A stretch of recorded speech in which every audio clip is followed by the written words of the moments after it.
पुराणों और शास्त्रों में भगवान शिव को शनिदेव का गुरु बताया गया है। शास्त्रों के अनुसार सूर्य देव एवं देवी छाया के पुत्र शनिदेव को क्रूर ग्रह की संज्ञा दी गई है। शनिदेव को न्याय का देवता कहा जाता है, लेकिन साथ ही सभी शास्त्र उन्हें क्रूर भी बताते हैं, क्योंकि न्याय करते हुए वो पक्षपात नहीं करते हैं, इसलिए हर कोई उनसे डरता है। इतना ही नहीं, सनातन धर्म के शास्त्रों में इनसे जुड़ी कई पौराणिक कथाएं पढ़ने को मिलती हैं, जिससे इनके क्रोध का अनुमान बहुत आसानी से लग जाता है। आज हम आपको शनिदेव से जुड़ी एक ऐसी पौराणिक कथा के बारे में बताएंगे जिसके अनुसार भगवान शिव ने उनके आगे हार मान ली थी। मगर इस कथा को शुरू करने से पहले हमारे चैनल को सब्सक्राइब जरूर करें और बोले हर हर महादेव और ओम शम शनिश्चराय नमः। बहुत कम लोग ये बात जानते हैं कि भगवान शिव शनि देव के जीजा थे, क्योंकि भगवान शिव देवी काली से विवाहित थे।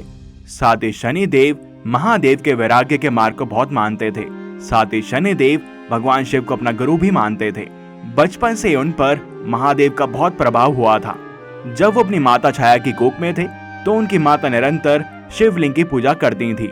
वो महादेव में इतनी लीन रहती थी कि वो खाना तक नहीं खाती थी। इसका गहरा प्रभाव उनकी कोख में पल रहे शनिदेव पर भी पड़ा था। शनिदेव बचपन में बहुत ही उद्दंड थे। पिता सूर्य देव ने उनकी इस उद्दंडता से परेशान होकर भगवान शिव को अपने पुत्र शनि को सही मार्ग दिखाने को कहा।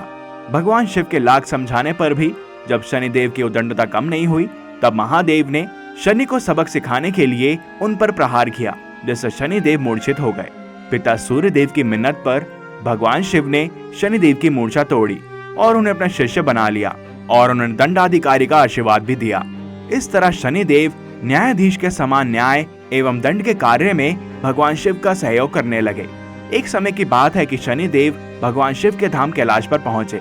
वहां उनको देखकर सभी शिवगण आश्चर्य में पड़ गए। तभी भगवान शिव ध्यान से बाहर आए तो सामने शनिदेव खड़े थे।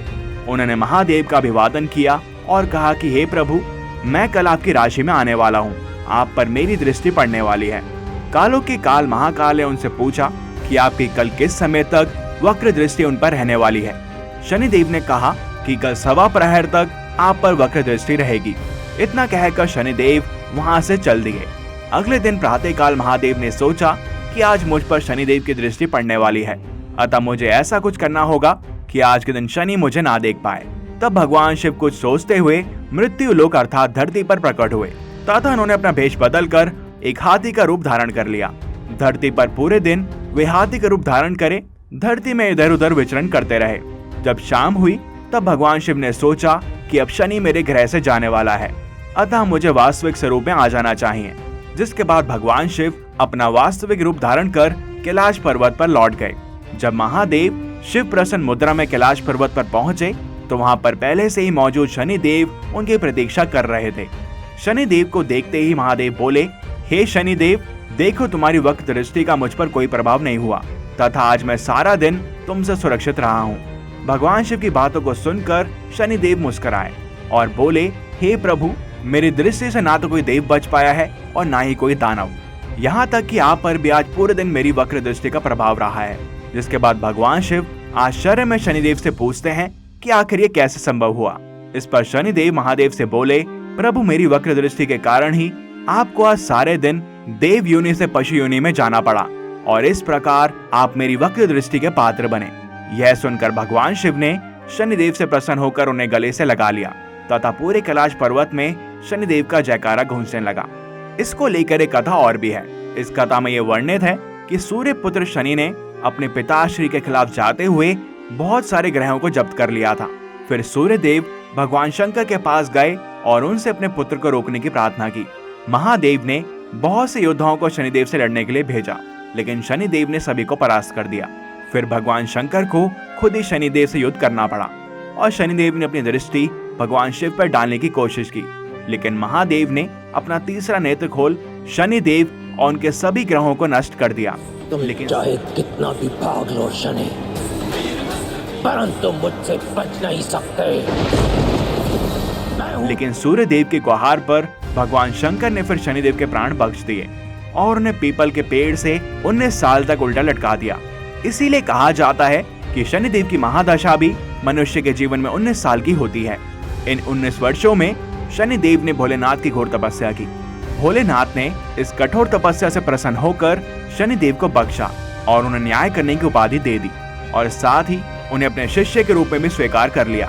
और इसी के उपरांत महादेव से सीखी हुई सभी बातें शनिदेव ने खुद महादेव पर भी लागू कर दी और उन्होंने न्याय करते हुए एक बार महादेव को भी नहीं बख्शा और इसी से महादेव प्रसन्न हुए थे।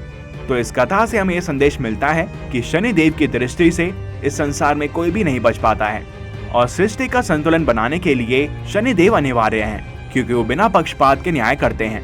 भगवान शंकर भी शनिदेव से काफी प्रसन्न हुए, क्योंकि न्याय करते वक्त उन्होंने अपने गुरु यानी खुद जो देवों के देव महादेव हैं उन्हें तक नहीं बख्शा। तो इस कहानी में एक सबक ये भी है कि न्याय और धर्म के मार्ग में हमें हमेशा सीधा चलना चाहिए और बिना किसी का पक्ष रखते हुए न्याय करना चाहिए, अन्यथा वो न्याय नहीं है, अन्याय है। लोग उनसे डरते हैं क्योंकि शनिदेव सभी कर्मों का नतीजा नैतिक जीवन में देते हैं और उनके भाई यम कर्मों का फल जीवन के बाद देते हैं। और ऐसा नहीं है कि शनि और यम हमेशा खराब फल ही देते हैं।